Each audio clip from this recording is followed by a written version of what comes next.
শুরু ঘোষণা করা। এই যে আওয়ামী লীগ অরাজকতা সৃষ্টি এবং একই সাথে কিভাবে নির্বাচন বানচাল করা যায় সেই চক্রান্ত কিন্তু আওয়ামী লীগ করছে এবং ভারতের এক ধরনের যোগ সদস্য। তো সেক্ষেত্রে আমরা যারা বাংলাদেশ আমরা যদি একতাবদ্ধ না থাকি তাহলে কিন্তু আগামী নির্বাচন এই সরকার যতই চাক না কেন বা নির্বাচন যতই আন্তরিক হোক না কেন তারা কিন্তু সুষ্ঠু নির্বাচন জাতিকে উপহার দিতে পারবে না। আমি আর একটা প্রধান নির্বাচন কমিশনার তিনি বললেন যে উসমান হাদিকে যে গুলি করা হয়েছে এটি নাকি বিচ্ছিন্ন ঘটনা।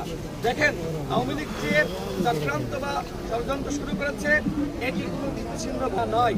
আমার উসমান হাদিকে এই ডিসেম্বর মাসে তাকে গুলি করে হত্যার উদ্দেশ্যে গুলি করা হয়েছে, এটা কোনো বিচ্ছিন্ন ঘটনা নয়।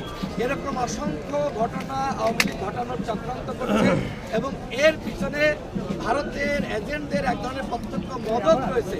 সুতরাং আমি সবাইকে বলবো বিএনপি গণঅধিকার পরিষদ জামাত ইসলামের সহ বাংলাদেশের প্রত্যেকটা গণতান্ত্রিক শক্তি যে আপনারা একতাবদ্ধ থাকেন।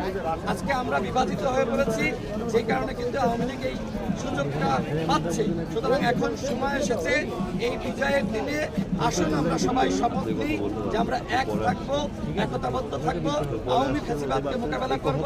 আমরা যদি এই আওয়ামী লীগের 16 বছর যে ফ্যাসিবাদী সিস্টেম তারা তৈরি করেছিল এই সরকার কিন্তু 16 মাসে সেইটা ভাঙতে পারে নাই।